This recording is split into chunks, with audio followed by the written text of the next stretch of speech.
Well, hello everyone, and welcome back to more of our Babylonian Talmud reading session. Although I think you'll see from up here on the screen right now that we are not in the Bavli today. Instead, we are actually in Tractate Berakhot, the opening of the Tosefta.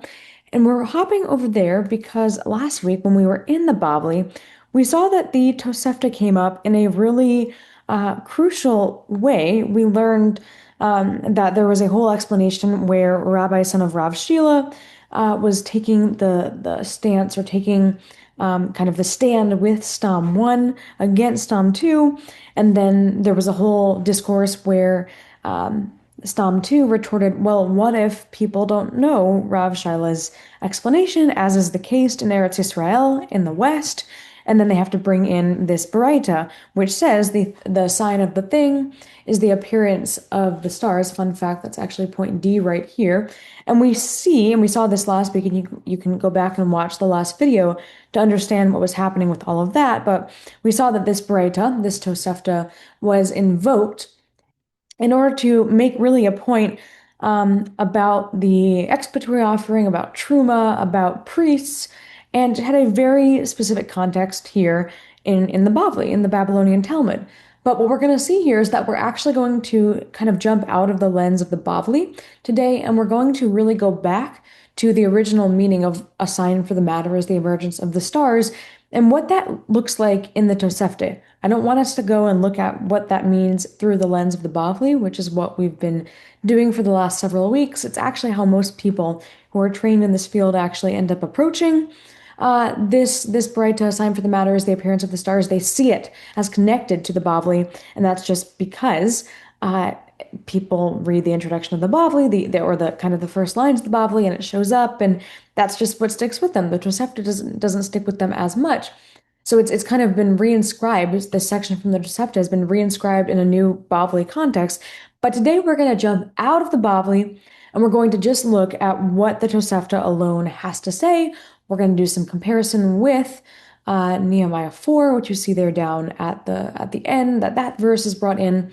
And we're going to just break down the relationship between, and it's helpful that the translator Zvi Zahavi has kind of broken down A, B, C, D, and E, because we're going to break down A, B, C, D, and E, those statements ourselves, and see how in the world do they connect? What is the relationship between them? So we're going to go ahead and get started here just by reading um, and seeing how it goes. So first of all, it opens with, from what time does one recite the Shema in the evening? Now, that question should be a common or a familiar one. It's also how the Bavli opened with its citation from the Mishnah. It's how the Mishnah, Berakhot, opens. And I want you to also notice something here that Zvi Zahavi has decided to basically treat this as a lemma. This, from what time does one recite the Shema in the evening? He's basically treated that as a lemma, saying it comes from Mishnah Berakhot at the beginning there, and the Tosefta must be commenting on that statement. Now, by him simply putting Mishnah Berachot there in brackets, he is basically making a very loaded statement. He's saying that the Tosefta must be later than the Mishnah and must be a commentary on the Mishnah because the Mishnah came first and asked the question, from what time does one recite the Shema in the evening? And the Tosefta then comments on what that time might be. So, I want you to first of all note that, like we said, the Mishnah is from the Tannaitic period, 70 to 200 CE, and that's when the Tannaim were working on producing kind of this document of halakha, this document of practical halakha. What do you do? How do you have a Judaism without the temple? So it's kind of like this reinterpretation of the Torah and ensuring that Judaism can kind of survive without that cultic sacrificial system anymore. Now, there's debate about how the Tosefta fits into this as well, because the Tosefta could either be a commentary on the Mishnah, as Zvi Zahavi wants us to see. The Tosefta also could have come first before the Mishnah and actually been the source material for the Mishnah, kind of like an or Mishnah, as Judith Hauptman likes to say, the scholar Judith Hauptman. Or it's possible that they both kind of emerged at the same time and they just are kind of records of different traditions. All of these are questions that scholars so fiercely debate. But if you were not aware, I don't think that it would be super clear that Zvi Zahavi putting in parentheses or in brackets Mishnah Berachot 11a after the question, from what time does one recite the Shema in the evening, I don't think that would necessarily strike a person as making kind of a value judgment unless you had that background knowledge. So I wanted to provide that. It's also interesting to note that Martin Jaffe and my advisor, Elizabeth Shanks Alexander, have done significant work on orality theory with rabbinic texts, thinking about how these texts are really, they were not created like people today create books, where you sit down now, usually in front of a computer, maybe handwritten, maybe a typewriter back in the day, and you write out, your story or maybe your commentary or philosophical commentary, whatever it might be. You write it out, you type it out, you print it up into a book, you hand it out to people. There you go. That's done. That's really not how rabbinic texts came to be in this, period from 70 to 600 CE, when rabbinic texts like the Tosefta, Mishnah, Midrashim, the Yerushalmi, the Bavli, that's not how those texts came about. These texts really are conversations between people, and they eventually get codified in their finished form that we now have in front of us, like here the Tosefta. But originally, going back to this idea of orality theory, they were really just conversations between people, and not every single person had the entire kind of Mishnah or the entire Tosefta in his head at one time. In reality, uh, different people kind of held different parts of the Mishnah, I guess you could say. And then eventually it got codified from these different people, from their oral performances, really, and got codified into one document that we now, like I have it over here on my shelf, the Mishnah. And now we kind of see it as a book. But that's not really how it started. It originally started as conversations between people. I was an English major in undergrad, and I think a lot about my advisor in undergrad, who had a similar kind of statement about how the book Beowulf from around 1000 CE came to be. And I love Beowulf. It's one of my favorite books. And she talks about how it really was kind of an epic poem. And it wasn't that it was written down by people and then all of a sudden showed up in book form and now we read it today in our English classes. No, in reality, it probably started before 1000 CE as a story that people would kind of tell around the campfire. And that story kept getting told and told and told until eventually you kind of have a codified version of the story that's written down by some Christian scribes, as it happened to be.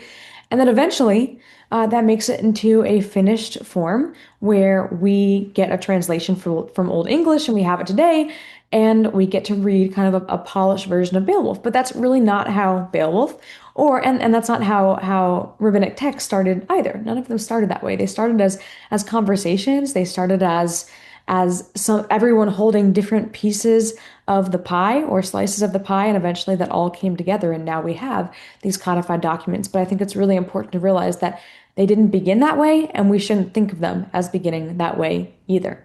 So all of that is just kind of preliminary material to get into this.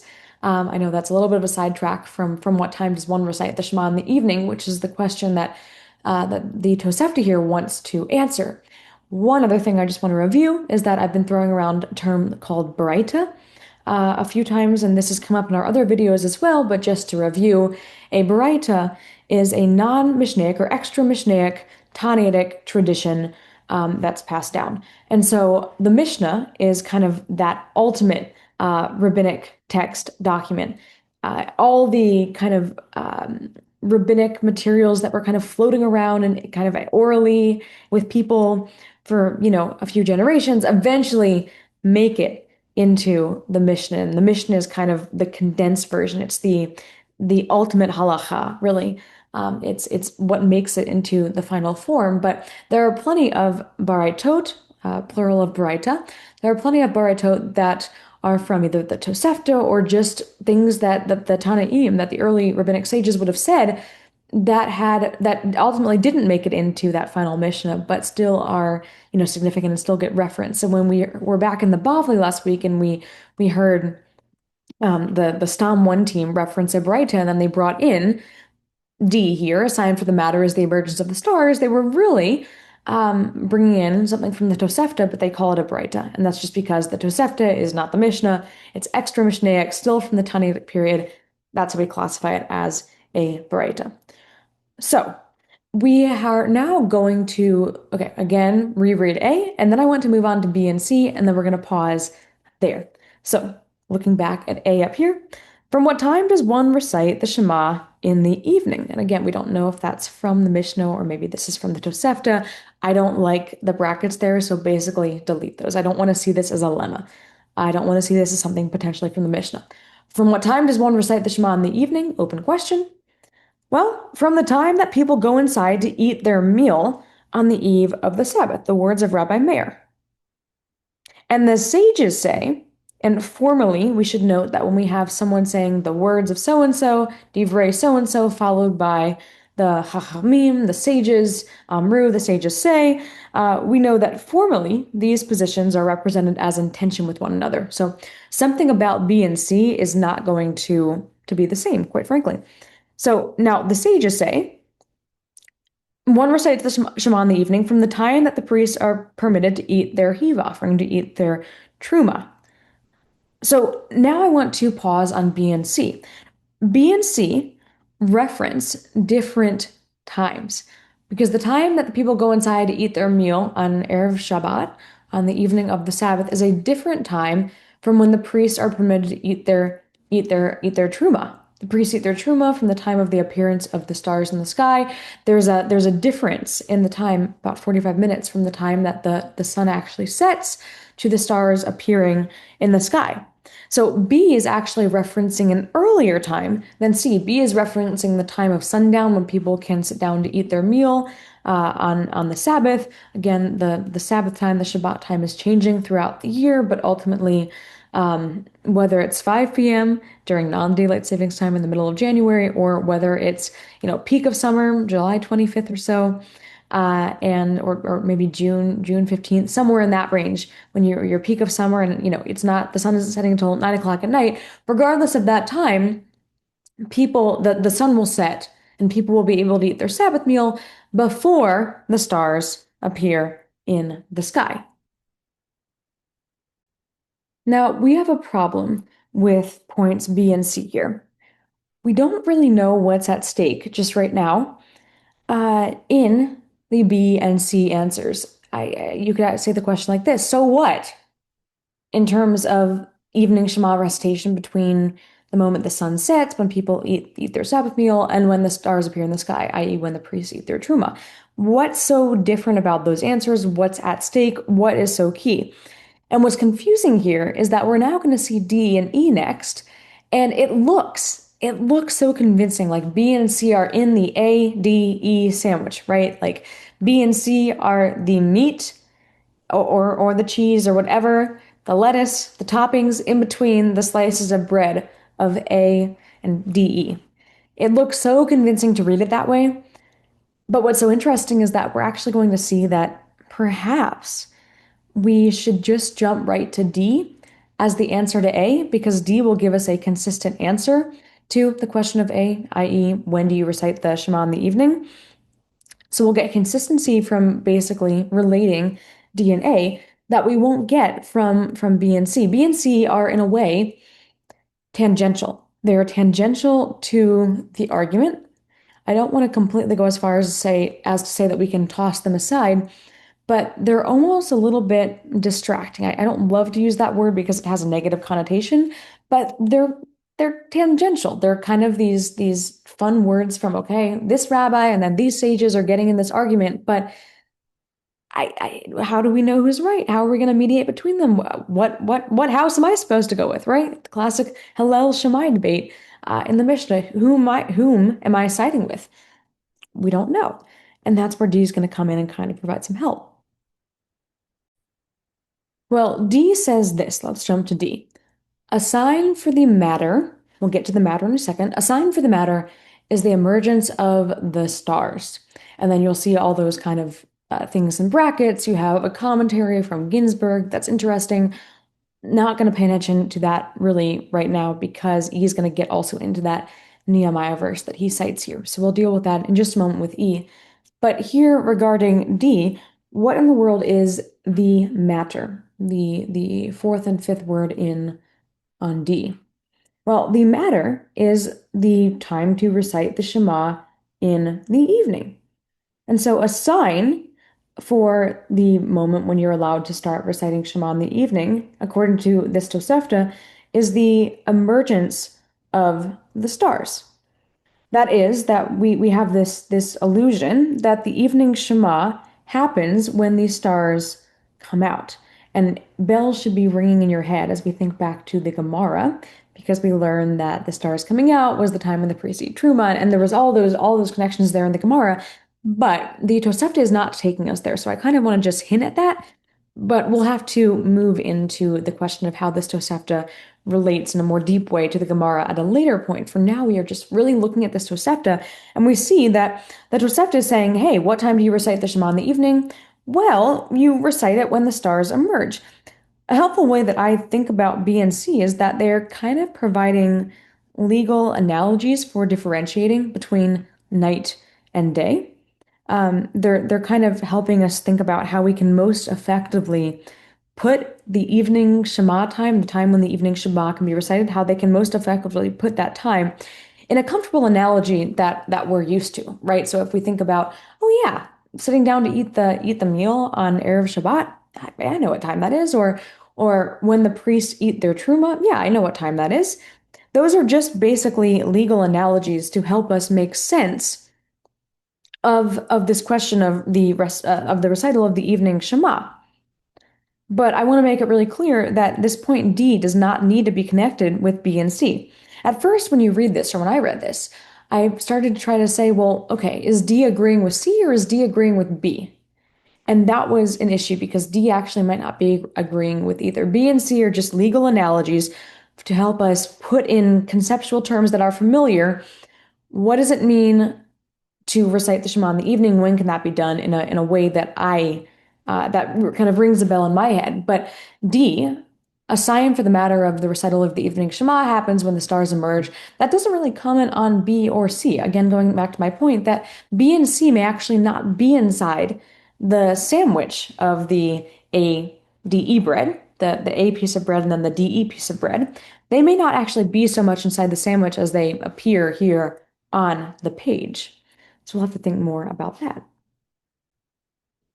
So now we're going to go ahead and get into this Nehemiah verse, which is really serving as a proof text in section E, to think about when the evening begins. Really, what the Nehemiah verse is going to do is basically give us a key hint that the Tosefta's concern in this passage is actually defining when the evening begins. So we're going to first of all see that.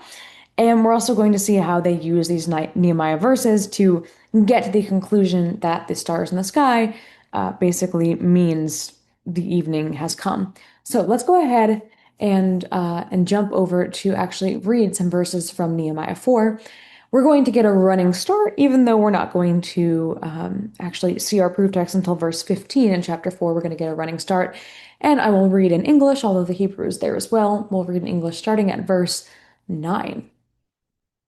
When our enemies learned that it had become known to us, since God had thus frustrated their plan, we could all return to the wall, each to his work. Let me just pause here and set up some context. Again, I forgot to do that before we actually got the running start, so let me just pause the run for a moment here.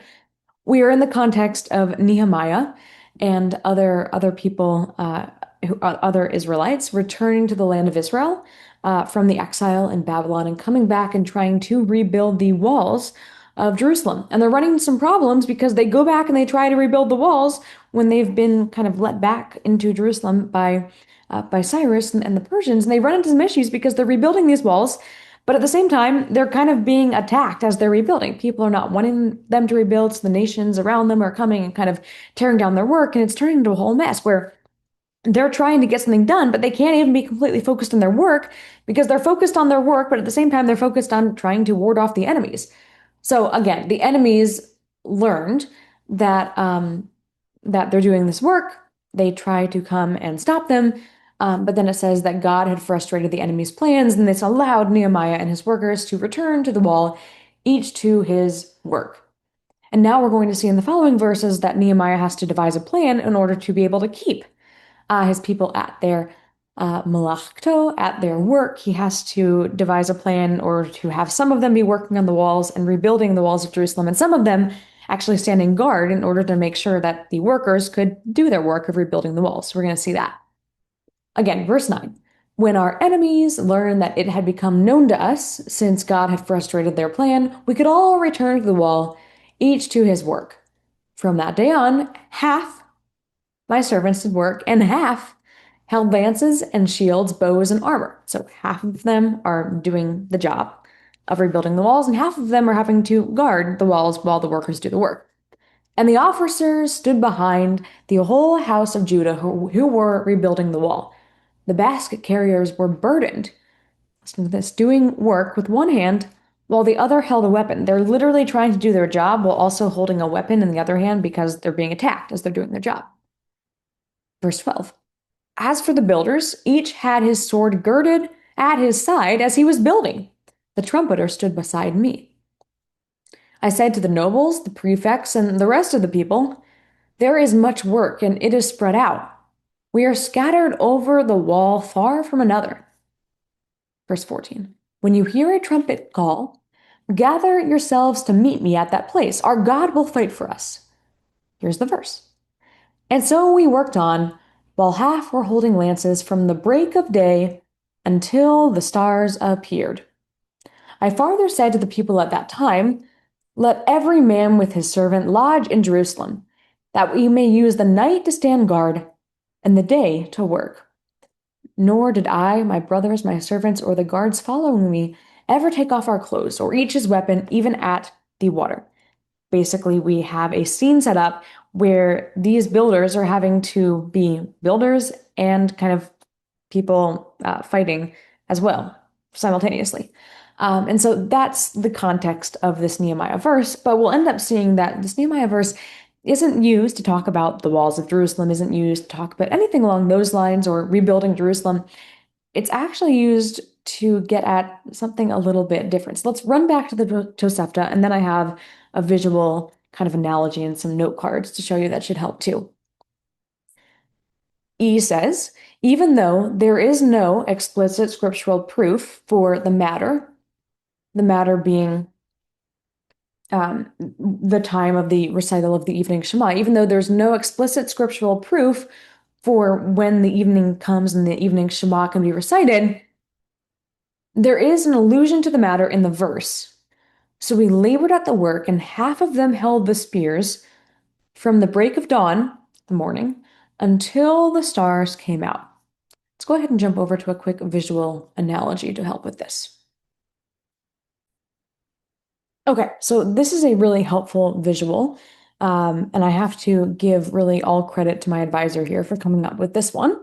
But she helped me see how Nehemiah is the scriptural allusion to the concept, basically, that there is an evening, there is a morning, and how we can define when those things happen. Because ultimately, we'll see that the Tosefta here is wrestling with something that might not be so obvious from the question and from especially B and C. The Tosefta is actually wrestling with this question of how can we define night and day? Because once we define when night begins, when evening begins, we know when the evening Shema can be recited, right? So once we define nightfall, we know we have an answer to the question of when can you recite the Shema in the evening. So we're going to get there in just a minute. Let's go back to our cards. So first of all, in verse 15, we learn that the workers of Nehemiah worked from the break of day until the stars appeared. So they're working from the break of day until the stars appear. And for them, all of this green constitutes a full day. That is kind of their 9 to 5, you could say, right? And then in verse 16, we get a definition of night and day. We learn that night is the time that they stood guard, and the day is the time when they worked, right? The day is their typical 9 to 5, and then, well, they weren't quite having the Netflix and chill that we might have here in the 21st century at night during our 5 to 9, but they were standing guard at night. Now we're going to hop over here, and I want you to specifically focus on this section of the diagram. Day, we know that the day is the time in which they work, and the day goes from the break of day until the stars appear. That is day.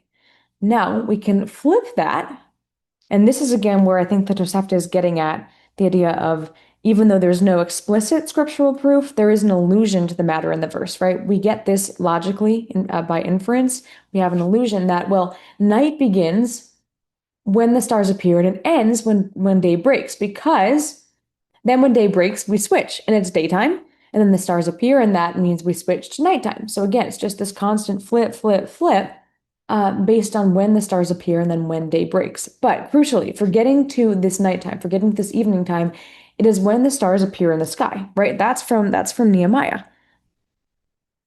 From the break of day until the stars appeared, that's his version from Nehemiah 4:15, which the Tosefta over here cites, right? We labored at work, and half of them held the spears from the break of dawn until the stars came out. So the stars coming out is the moment when night basically falls. And so what Nehemiah is doing is he's saying that when these stars appear, that is night, right? This is all basically logical inference. We know from verse 15 that a day is from the break of day until the stars appear. We have the definition of night and we have the definition of day from verse 16. We can then correlate these and say, well, the day goes from break of day until stars appear. And then we can flip that and say all of this inferentially, night is the stars appear until the break of day. Then we have to switch back to day, break of day, stars appear, then we switch back to night, so on and so forth throughout the entire week. So Nehemiah says that when the stars appear, see over here, this last one, when the stars appear, that's night, right? Stars appear, that is when night starts, and that's the time at which they stand guard. That just happens to be the case in Nehemiah, but that is night, because remember they said that the night is the time that they use to stand guard, but the stars appearing equals night, and for them that must mean that that's when you recite the Shema in the evening. So this is where we get the idea that a sign for the matter of the time when you recite the evening Shema is the emergence of the stars, right? That is literally what the Tosefta says in D. A sign for the matter is the emergence of the stars. A sign for the recital time of the evening Shema is the emergence of the stars. And we get that inferentially from Nehemiah 4. When the stars appear, that's when night begins. So I just want to really drive this home that the Tosefta in D and E here is concerned with or wrestling with the concept of night versus day. And the Nehemiah verses that we saw over here, and now that we see kind of drawn out here by my wonderful advisor, that Nehemiah verse is, or the verses, it's putting boundaries on when night begins and when day begins, right? So they are using break of day and stars appear to define either day or to define night.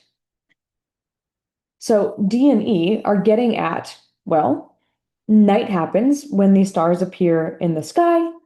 When the stars appear in the sky, we have hit stars appear in the sky. We have hit night, night and evening, right? Kind of same, you can call that the same term, right? So stars appear in the sky, we hit the night, we hit the evening.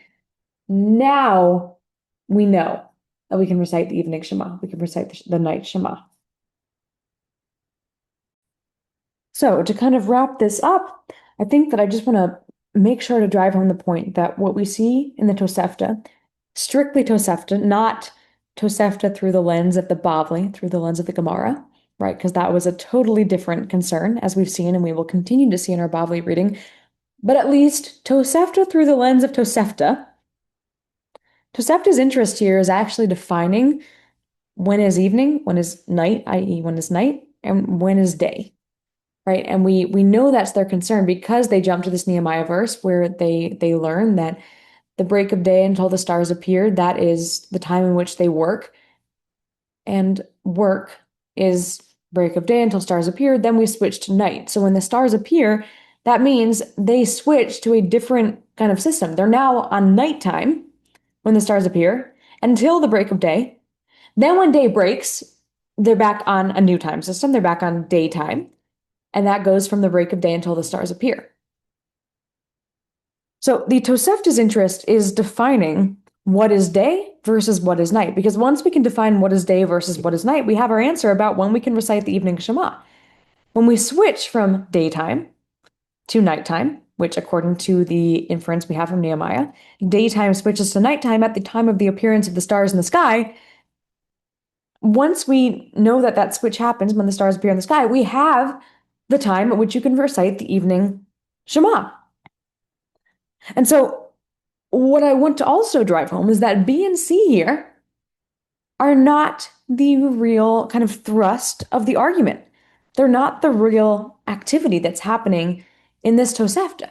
Rabbi Meir, the Chachamim, great, good information, cool to have. I understand what they're trying to do. They are trying to help us by giving us legal analogies for when we can begin to recite the evening Shema based on terminology that we're familiar with. I understand that, but we shouldn't get distracted, or I don't love the term again, distracted, for the connotations it has. We shouldn't kind of go off and follow the tangents because B and C are not the real argument. In fact, A, D, and E, if you just follow those, you'll be in a really good place. Because D is not correlated to C, D is not correlated to B. D is correlated to A, and well, E and D together are correlated to A. From what time does one recite the Shema in the evening? A sign for when you can recite the Shema in the evening is the emergence of the stars. It's not about Rabbi Meir. It's not about when you sit down on Erev Shabbat to eat the Sabbath meal. It's not the Hachamim. It's not when the priests can eat their heave offering, eat their truma. It is simply at the time when the stars appear, at the time we switch from day to night, right? And we know that because Nehemiah works. It's his workday. His daytime is during the work, or his workday is during the day, and he works from the break of dawn until the stars appear. When the stars appear, he switches to a different kind of system, a different system of time, and he's now on nighttime. He's now on evening time. And he stays on evening time from the time that the stars appear in the sky until the break of dawn. The break of dawn then signals he's back on daytime, on morning time. And so we can recite the Shema in the evening from the time that the stars appear in the sky. And that is because we have this illusion in Nehemiah where we have to just do this coordinating work. Again, going back to these diagrams and sequence, we have to do this coordination, this dancing, this again. And it's so funny because the Tosefta even says there's no explicit scriptural proof, but there is an illusion in this Nehemiah 4:15 and 16 verse. And you can see that it's not explicit, but you can get there if you reason through it, if you use some logic, right? As we did. And so this is a fascinating, fascinating Tosefta because it teaches us that rabbinic literature. I shouldn't even say this because it seems so obvious. Rabbinic literature can be confusing. I mean, you're probably laughing at this point. Of course, it can be confusing. That in some ways is kind of the point. It's like trying to follow. It really is kind of like trying to follow the moves of a great chess master. I mean, nearly impossible in many cases. And you might kind of start going down rabbit holes and getting confused. But if you stick with the meat and try to follow the meat, you will be in a good place. So again, A, D, and E are the thrust of this argument. They are the activity that we should be following. From what time does one recite the Shema in the evening? From the time of the emergence of the stars. And we have to understand that in relating D and E to one another, in relating the emergence of the stars as being the time of the switch to evening time, to nighttime, the rabbis here seem to take for granted that the Shema is recited in the evening, which is when the stars appear. They kind of just say, yeah, there is an evening Shema. They're not even trying to prove, like the Gemara does, that is there an evening Shema? Is there not an evening Shema? They're not even on that. They're taking for granted that there is such a thing as the evening Shema.